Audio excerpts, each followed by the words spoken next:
Air condition 3.5 হাত মাটির বিছানা হইবে রে আপন, যতই সাজাও গাড়ি বাড়ে। এয়ার কন্ডিশন 3.5 হাত মাটির বিছানা হইবে রে আপন, মুসলিমে হইলে কাফনে, খ্রিস্টান হইলে কফিনে, হিন্দু হইলে চিতাই পুড়ে ছাই। ও মানব, 2 দিনেরই দুনিয়াতে গৌরব করার নাই রে কিছু নাই। যেথাই আপন দেশ, মুসলিম হইলে কাফনে, খ্রিস্টান হইলে কফিনে, হিন্দু হইলে চিতাই পুড়ে ছাই। ও মানব, 2 দিনেরই দুনিয়াতে গৌরব করার নাই রে কিছু নাই। ও মানব, 2 দিনেরই দুনিয়াতে গৌরব করার নাই রে কিছু নাই। ভাইজান, আমাদেরকে পৃথিবী ছেড়ে যেতেই হবে। যদি কোনো অন্যায় অত্যাচারীর জালেমের দলেরা এসে আপনার উপরে অন্যায় ভাবে বলে শিরক করতে হবে, খবরদার আপনি শিরক করবেন না। এই জন্য শিরক এমন একটি পাপ, যেই পাপের কখনো ক্ষমা নেই। আল্লাহ রাব্বুল আলামিন কখনোই আপনাকে ক্ষমা করবেন না। একটা আয়াত আপনাদেরকে আমি তুলে দিচ্ছি, খুব ভালো করে শুনুন। আল্লাহ রাব্বুল আলামিন বলছেন, বিসমিল্লাহির রহমানির রহিম। وَإِذْ قَالَ لُقْمَانُ لِابْنِهِ وَهُوَ يَعِظُهُ يَا بُنَيَّ لَا تُشْرِكْ بِاللَّهِ إِنَّ الشِّرْكَ لَظُلْمٌ عَظِيمٌ। আল্লাহ রাব্বুল আলামিন হযরতে লুকমানের কথা কোরআনে মাজিদের মধ্যে বলছেন, হে আমার ভাইজান বাপজান, হে আমার মায়েরা বোনেরা আমার, হযরতে লুকমান কেমন একজন মানুষ ছিলেন, কেমন তিনি ব্যক্তি ছিলেন। আল্লাহ রাব্বুল আলামিন তার কথা কোরআনে মাজিদের মধ্যে বলছেন। শুধু তাই নয়, তার নামে একটা সূরাও আল্লাহ রাব্বুল আলামিন নাজিল করেছেন। তার নামে একটা সূরার নাম রয়েছে। হযরতে লুকমান তার সন্তানকে বলছেন, বেটারে, তুমি আল্লাহর সাথে কাউকে শরীক করবে না, শিরক করবে না। এই জন্য ইন্নাস শিরকা লাযুলমুন আযীম, শিরকটা হলো সবচেয়ে বড় পাপ, শিরকটা হলো সবচেয়ে বড় গুনাহ। হযরতে লুকমান তার সন্তানকে বলছেন, বেটা তুমি শিরক করবে না, এই জন্য শিরকটা হলো সবচেয়ে বড় পাপ। হে আমার ভাইয়েরা, আমার বাপজানেরা, আমার মায়েরা বোনেরা, তাহলে এখানে অনেকজনই এমন রয়েছে যিনারা বাবা হয়েছেন, যিনারা মা হয়েছেন। তাহলে আমার ভাই, আমার মা, আমার বোনেরা, আপনি বলুন তো, আপনার ছেলে রয়েছে, আপনার মেয়ে রয়েছে, আপনি আপনার সে ছেলেকে কয়বার শিক্ষা দিয়েছেন, বেটা শিরক করতে হবে না, যদি তুমি এই কাজগুলো করতে যাও তাহলে শিরক হয়ে যাবে, আর শিরক আল্লাহ রাব্বুল আলামিন কখনোই ক্ষমা করবেন না। এখানে অনেকজন বাবা হয়েছেন, অনেকজন মা বোনেরা মা হয়েছেন, সন্তান সন্ততি রয়েছে। আপনি একটিবার বলুন যে আপনার ছেলে মেয়েকে আপনি শিক্ষা দিয়েছেন, বেটা যদি তুমি এই কাজটি করতে যাও তাহলে শিরক হয়ে যাবে। ভাই আমার, আজ পর্যন্ত যদি আমরা না শিক্ষা দিয়ে থাকি তাহলে অবশ্যই আমরা শিক্ষা দিব। এই জন্য শিরকটা হলো সবচেয়ে বড় পাপ। বলবেন মাওলানা, আমরা তো জানি না যে কোনটি আমল শিরক, কোন কাজটি করতে গেলে শিরক হয়ে যাবে। ভাই আমার, পারেননি, আপনার গ্রামে মাদ্রাসা রয়েছে, ওই মাদ্রাসাতে আপনাদের আলেম রাখা আছে, আপনি আপনার আলেমের কাছে, মাওলানার কাছে আপনি ছেলেগুলোকে পাঠাবেন, সেই আলেম আপনার ছেলেকে শিক্ষা দেবেন। এবারে যদি আপনি না জানেন, আপনার ছেলের কাছ থেকে আপনার গ্রামে যে মাওলানা আছে, আপনার এলাকাতে যে মাওলানা আছে, আপনি তিনাদের কাছ থেকে শিখতে পারেন। শিক্ষার কোনো বয়স নেই, আপনি বৃদ্ধ হয়ে যাবেন। তাহলে শিরকটা হলো সবচেয়ে বড় পাপ, শিরক করা যাবে না। এবারে দ্বিতীয় নম্বরে চলে আসি, আল্লাহ রাব্বুল আলামিন কি বলছেন, যে আমি সিরাতে মুস্তাকিমের কথা বলছিলাম, যে সিরাতে মুস্তাকিমে আমাদের জীবনকে কাটাতে হবে, তার মধ্যে এক নম্বরে স্টেপ হলো শিরক করা যাবে না। দ্বিতীয় নম্বরে কি আল্লাহ রাব্বুল আলামিন বলছেন, বিসমিল্লাহির রহমানির রহিম ওয়া বিল ওয়ালিদাইনি ইহসানা।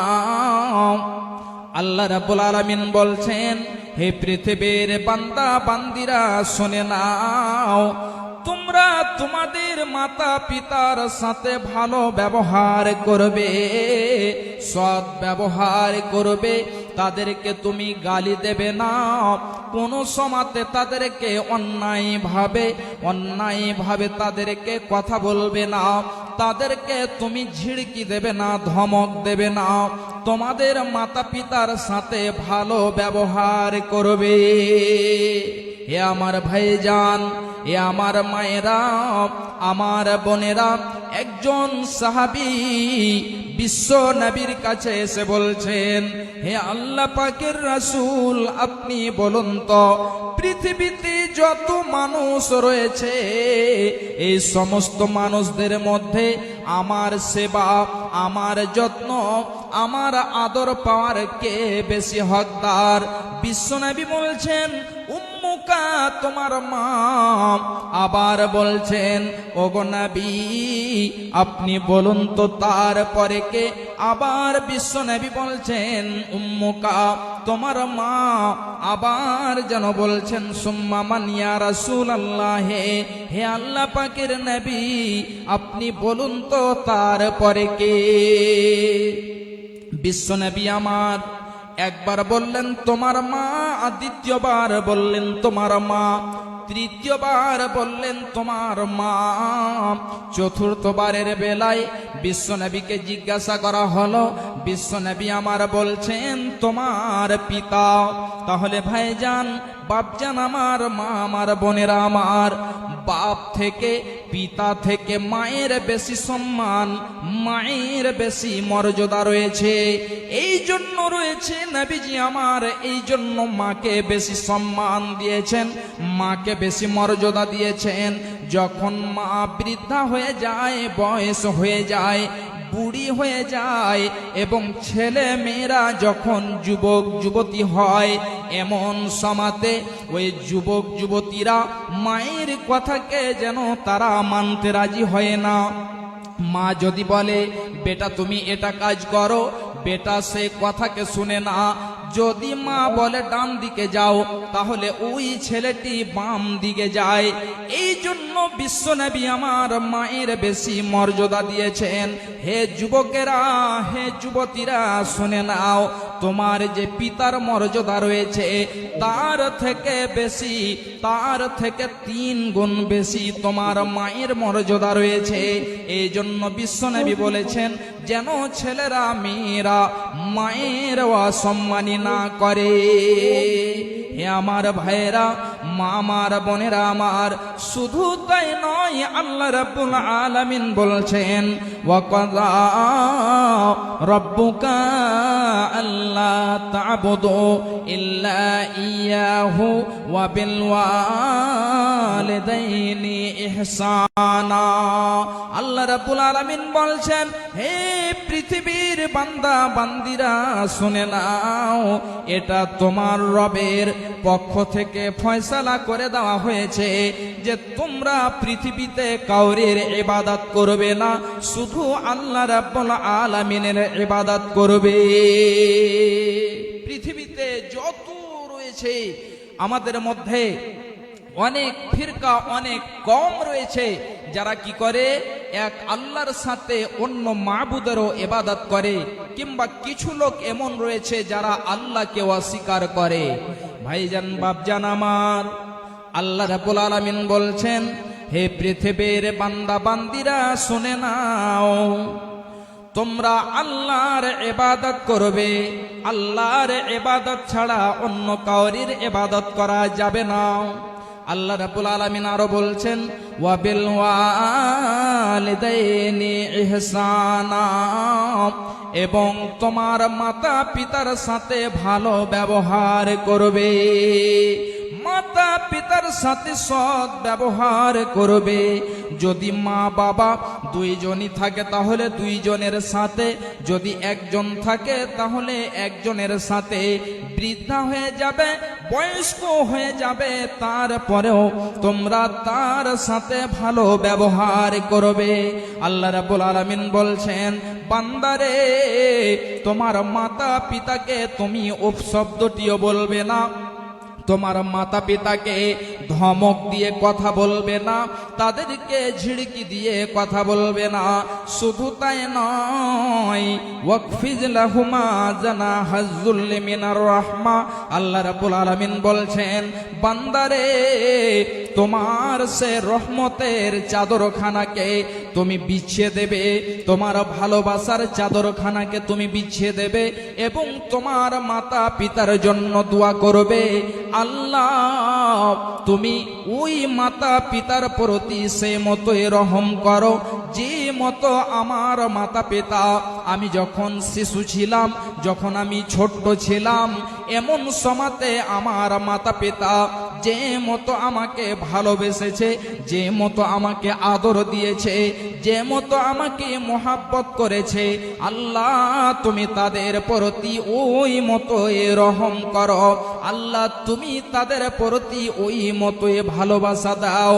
আল্লাহর কাছে দোয়া করতে হবে, রব্বির হামহুমা কামা রব্বায়ানি সগীরা।